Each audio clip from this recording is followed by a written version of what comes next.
2026లో ఎవరైతే బీఎడ్ చేద్దాం అనుకుంటున్నారో తెలంగాణలో ఈ వీడియోలో కంప్లీట్గా చాలా స్టూడెంట్స్ ఉన్న doubt 1 year BEd ever eligible and 1 year BEd 2026 నుంచి ఇంప్లిమెంట్ చేస్తారా లేదా అనేది ఈ వీడియోలో డిస్కస్ చేయడం జరుగుతుందండి. సో ఒక 5 to 6 ఇంపార్టెంట్ పాయింట్స్ చెప్తాను, దాని తర్వాత మీకే క్లారిటీ వస్తుంది 1 year బీఎడ్ ఉంటుందా ఉండదా ఎప్పుడు ఉంటుంది. సో ఫస్ట్ మనకు ఎన్సీఈటీ ద్వారా 1 year బీఎడ్కి ఎలాంటి గైడ్ లైన్స్ ఇచ్చారు, ఆ గైడ్ లైన్స్ కూడా జస్ట్ నార్మల్ గైడ్ లైన్స్ ఇచ్చారండి. ఇన్ డీటెయిల్ గైడ్ లైన్స్ అయితే ఇవ్వలేరు. ఇన్ డీటెయిల్ అంటే మనకున్న డౌట్స్ అని క్లారిఫైగా ఇవ్వడాన్ని ఇన్ డీటెయిల్ అంటారు. సో జస్ట్ ఒక 1 గైడ్ లైన్స్ లో ఇచ్చేసారు. అక్కడ ఏమి ఇచ్చారంటే 1 year బీఎడ్ ఎవరు ఎలిజిబుల్ అని వాళ్ళు ఇచ్చింది ఏంటంటే ఫస్ట్ వన్ వచ్చేసి మనకు 4 year గ్రాడ్యుయేషన్ చేసిన వాళ్ళు 1 year బీఎడ్ చేసుకోవచ్చు. 4 year గ్రాడ్యుయేషన్ అంటే మనకు అండర్ గ్రాడ్యుయేషన్ నార్మల్గా 3 years ఉంటుంది. అంటే బీఏ, బీకామ్, బీఎస్సీ కావచ్చు, బీబీఏ కావచ్చు, ఇలాంటి కోర్సెస్. ఇంటర్ తర్వాత చేసే కోర్సెస్ అన్ని 3 year గ్రాడ్యుయేషన్స్ ఉంటాయి. కానీ కొన్ని కాలేజెస్లో ఈ డిగ్రీ కోర్సెస్ వచ్చేసి 4 years ఉంటుంది. ఎగ్జాంపుల్ మనకి నిజాం కాలేజ్లో కొన్ని 4 years కోర్సెస్ ఉంటాయి. సో 4 years హానర్స్ కోర్సెస్ ఉంటాయి. అలాంటి వాళ్ళు అంటే అదే కోర్స్ అని కాకుండా ఏదైతే తెలంగాణ కావచ్చు మీరు అదర్ దాన్ ఎక్కడైనా చేసిన వాళ్ళు మీకు గ్రాడ్యుయేషన్లో 4 years ఉంటే వాళ్ళు డైరెక్ట్గా 1 year బీఎడ్కి ఎలిజిబుల్. సో ఫస్ట్ పాయింట్ వచ్చేసి 4 year అండర్ గ్రాడ్యుయేషన్ అంటే 3 year కాకుండా 4 year చేసిన వాళ్ళు. అండ్ ఇక్కడనే 1 more పాయింట్ వచ్చేసి ఎవరైతే బీటెక్ గ్రాడ్యుయేట్స్ ఉంటారో వీళ్ళ డిగ్రీ అంటే వీళ్ళు కూడా గ్రాడ్యుయేషన్ కింద వస్తారు. వీళ్ళకు 4 year గ్రాడ్యుయేషన్ ఉంటుంది వీళ్ళకు కూడా. సో కాకపోతే మరి వీళ్ళకి ఎలిజిబుల్ ఇస్తారా ఇవ్వరా అనేది మనకి ఇంకా ఎగ్జాక్ట్లీ తెలియదండి. ఎందుకంటే ఇది స్టేట్ గవర్నమెంట్ వాళ్ళు తీసుకోవాల్సిన డెసిషన్. మనకు సెంట్రల్ గవర్నమెంట్ ఒకటి ఇస్తుంది, కాకపోతే ఫైనల్గా ఇంప్లిమెంట్ చేయాల్సింది స్టేట్ గవర్నమెంట్. సో మోస్ట్లీ ఈ 4 year గ్రాడ్యుయేషన్ కింద 99% బీటెక్ వాళ్ళకు కూడా ఎలిజిబుల్ ఇస్తారు. ఎందుకంటే వీళ్ళది 4 years ఉంటుంది గ్రాడ్యుయేషన్. సో వీళ్ళకి కూడా ఇవ్వడానికి ఛాన్సెస్ ఉంది. కాకపోతే అఫీషియల్గా మనకు ఇంకా ఎక్కడ కూడా లేదు. సో మెయిన్గా 4 years డిగ్రీ వాళ్ళు, 4 years బీటెక్ వాళ్ళు యాజ్ పర్ ఎన్సీటీ ప్రకారంగా ఎలిజిబుల్. కానీ మన తెలంగాణ వాళ్ళు ఎలిజిబుల్ ఇస్తారా లేదని మనకు ఈ 2026లో తెలుస్తుంది. సో ఫస్ట్ డౌట్ అయిపోయింది. సెకండ్, సపోజ్ మాకు డిగ్రీ లేదు, నార్మల్ డిగ్రీ గురించి చెప్తున్నాను. సో డిగ్రీలో మాకు 3 years మాత్రమే ఉంది, 4 years లేదు. సో మాకు ఇంకేమన్నా ఎక్స్ట్రా క్వాలిఫికేషన్ కావాలంటే ఇంకొక ఎక్స్ట్రా క్వాలిఫికేషన్ వచ్చేసి పీజీ ఉండాలి. సో డిగ్రీ ప్లస్ పీజీ ఉన్న వాళ్ళు, ఇంజనీరింగ్ వాళ్ళ గురించి అంటలేనండి, normal degree BA, BCom, BSc, BBA ఇలాంటి క్యాండిడేట్స్ మీరు డిగ్రీతో పాటు పీజీ కూడా ఉంటాయి మీకు క్వాలిఫికేషన్. అంటే డిగ్రీ ప్లస్ పీజీ ఉన్న వాళ్ళు కూడా 1 year బీఎడ్కి ఎలిజిబుల్. సో ఇది సెకండ్ ఎలిజిబిలిటీ. సో ఈ పీజీ స్టూడెంట్స్ ఇప్పుడు రెగ్యులర్ మోడ్లో ఉన్న, ఓపెన్లో ఉన్న ఎలిజిబులే.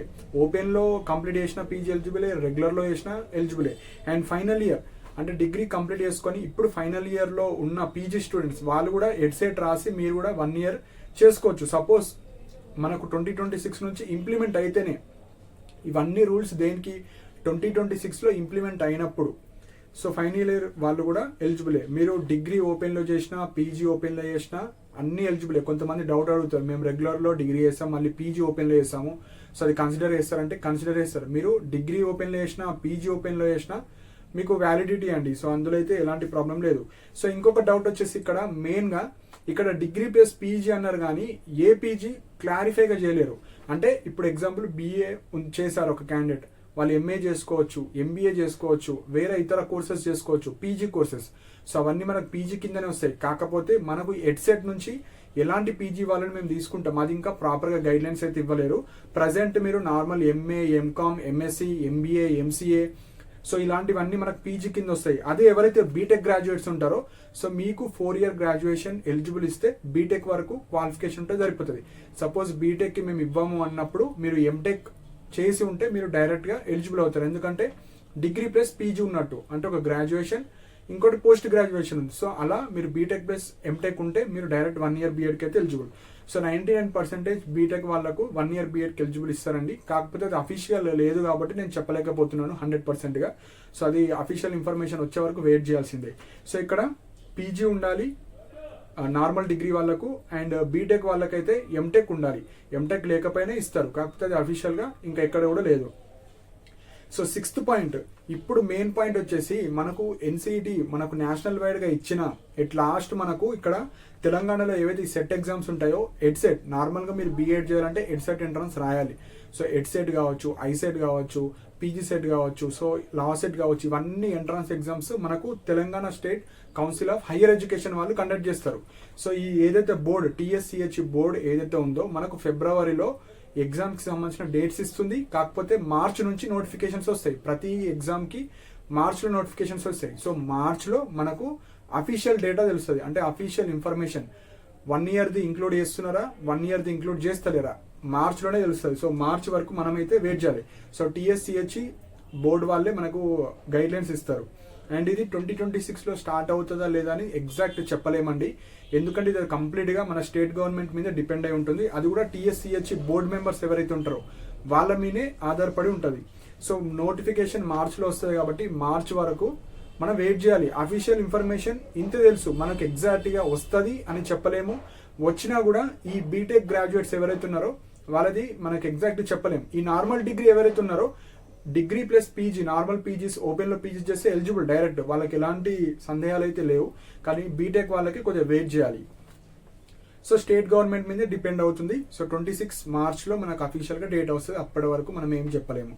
నెక్స్ట్ ఇంకొక మెయిన్ పాయింట్, ఇది ఎందుకు డిలే అవ్వచ్చు అని ఒక రీజన్, అంటే 50-50% ఛాన్సెస్ 26లో పెట్టొచ్చు, పెట్టకపోవడానికి కూడా రీజన్స్ చెప్తాను. ఎందుకంటే ఇక్కడ మనకు బీఎడ్లో చాలా కాలేజెస్ ఉంటాయండి. సో ఆల్ ఓవర్ తెలంగాణలో చాలా కాలేజెస్ ఉన్నాయి. ఒక 14,000 to 15,000 సీట్స్ ఉంటాయి ఆల్ ఓవర్ బీఎడ్లో. అయితే ఇప్పుడు ప్రతి కాలేజీలో ఇది ఇంప్లిమెంట్ చేయాలి. ఇంప్లిమెంట్ చేస్తే రెగ్యులర్ మోడ్లో 2 ఇయర్స్ బీఎడ్ ఉంటుంది, అదే కాలేజీలో 1 ఇయర్ బీఎడ్ కూడా ఇంప్లిమెంట్ చేయాలి.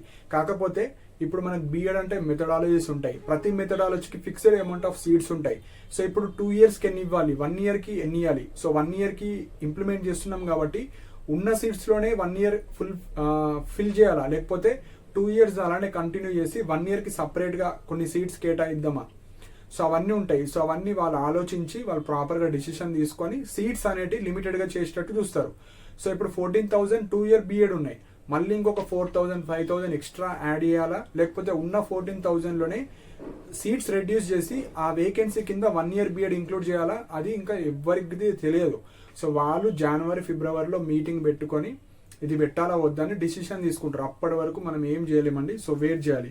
సో మెథడాలజీ పరంగా ఎన్ని సీట్స్ ఇవ్వాలి, ప్రతి కాలేజీలో ఎన్ని సీట్స్ ఇవ్వాలి. సో ఎగ్జామ్ అయితే ఉంటుంది, మీరు 2 ఇయర్ కావచ్చు 1 ఇయర్ కావచ్చు, ఎంట్రన్స్ ఎగ్జామ్ ఉంటుంది. ఎంట్రన్స్ ఎగ్జామ్ ద్వారానే మీరు మెథడాలజీ చూస్ చేసుకోవాలి, మీరు కాలేజ్ అయితే చూస్ చేసుకోవాలి. కాకపోతే 26లో ఉంటుందా లేదా అని ఈ Telangana state council of higher education మీదే ఉంటుంది. సో ఇవి మెయిన్ పాయింట్స్.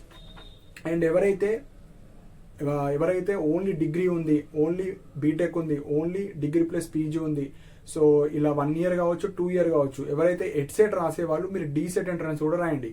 సో ఇప్పుడు ప్రజెంట్ ఉన్న సిచ్యువేషన్లో డిఎడ్ ఆర్టీటీసీ ఒకటే కోర్స్ అది. సో దానికి ఎక్కువ డిమాండ్ ఉంది ప్రజెంట్. సో ఫ్యూచర్లో ఏమైతే తెలియదు కానీ ప్రజెంట్ అయితే అది ఎక్కువ డిమాండ్ ఉంది. కాబట్టి మీరు బీఎడ్ చేసే వాళ్ళు, చేద్దాం అనుకున్న వాళ్ళు 2026లో ఈ ఎగ్జామ్తో పాటు ఈ డీసెట్ ఎంట్రన్స్ కూడా రాసుకోండి. సో డీసెట్ ఎంట్రన్సే ఫస్ట్ ఉంటుంది, డీసెట్ తర్వాత మీకు ఎడ్సెట్ ఉంటుంది. సపోజ్ మీకు డీసెట్లో మంచి ర్యాంక్ వచ్చి సీట్ వస్తే అక్కడ వెళ్ళిపోవచ్చు, బీఎడ్ మళ్ళీ చేసుకోవచ్చు మళ్ళీ 2 ఇయర్స్ తర్వాత. సో ఈ డిఎడ్ అయితే మనకు 1 ఇయర్ కోర్స్ ఉంటుంది, 2 ఇయర్స్ రెగ్యులర్ కోర్సే ఉంటుంది. బీఎడ్ ఉంటే 1 ఇయర్ ఉంటుంది, లేకపోతే నార్మల్గా ఎవ్రీ ఇయర్ ఉన్నట్టు 2 ఇయర్స్ ఉంటుంది. సో ఈ ఎడ్సెట్ డీసెట్ రెండు రాయండి ఎంట్రన్స్ ఎగ్జామ్. తర్వాత విషయం, మీకు సీట్ ఎక్కడ వస్తే అక్కడ జాయిన్ అవ్వండి. సో అదర్ స్టూడెంట్స్, సో ఏవైతే నార్మల్ డిగ్రీ ఉంది అలాంటి క్యాండిడేట్స్ అందరూ 2 ఇయర్స్ బీఎడ్ మాత్రమే చేయాలి. అండ్ ఫైనల్ ఇయర్ స్టూడెంట్స్ కూడా మీరు final year 3rd year final semester వాళ్ళు, బీటెక్ వాళ్ళు కావచ్చు, వేరే ఇతర కోర్సెస్ వాళ్ళు, అండ్ బీఎడ్ ఎలిజిబిలిటీ ఉన్న వాళ్ళందరూ 2 ఇయర్స్కి ఎలిజిబుల్ అవుతారు. అండ్ సపోజ్ 1 ఇయర్ బీఎడ్ వస్తే 1 ఇయర్ బీఎడ్కి సంబంధించిన ఎలిజిబిలిటీ ఫుల్ఫిల్ చేసిన వాళ్ళందరూ 1 ఇయర్కి ఎలిజిబుల్, 1 ఇయర్ ఫుల్ఫిల్ చేయని వాళ్ళందరూ 2 years బీఎడ్కి eligible.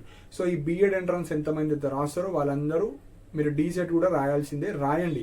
So last year చాలామంది రాయలేరు, సో ఈ ఇయర్ అయితే రాయడానికి ట్రై చేయండి. సో డీసెట్లో మంచి ర్యాంక్ వస్తే డీసెట్ సైడ్ వెళ్ళిపోండి, డిఎడ్ ఆర్ టీసీసీ. మనకు ఈ బీఎడ్ మనకు ఎడ్సెట్ ద్వారా బీఎడ్కి వెళ్ళొచ్చు. సో ఎడ్సెట్ కూడా రాయండి, అందులో మంచి యూనివర్సిటీ కావచ్చు, మీకు నచ్చిన మెథడాలజీ మంచి సీట్ వస్తే మీరు బీఎడ్ వేసుకోవచ్చు. సో ఇవి మెయిన్ పాయింట్స్ అండి. సో 2026 మార్చ్ వరకు వెయిట్ చేయాలి, అప్పుడు అఫీషియల్ డేటా వస్తుంది. అఫీషియల్ డేటా వచ్చిన తర్వాత మీకు 1 ఇయర్ ఉంది అనుకుంటే 1 ఇయర్కి వెళ్ళిపోవచ్చు, లేదా 2 ఇయర్స్ ఉంది అనుకుంటే వేరే కోర్స్ ఇంట్రెస్ట్ ఉంటే వేరే కోర్స్ అయితే వెళ్ళిపోవచ్చు. సో ఏమైనా అఫీషియల్ డేటా జనవరి ఫిబ్రవరిలో వచ్చినా అప్డేట్ అయితే ఇవ్వడం జరుగుతుందండి. సో ఇవి ఇంపార్టెంట్ పాయింట్స్. సో మీకు ఏమైనా డౌట్స్ ఉంటే మీరు కింద కమెంట్ సెక్షన్లో మెన్షన్ చేయండి. అండ్ ఇలాంటి అప్డేట్స్ కోసం మన ఛానల్ని సబ్స్క్రైబ్ చేసుకోండి. And thank you for watching my video.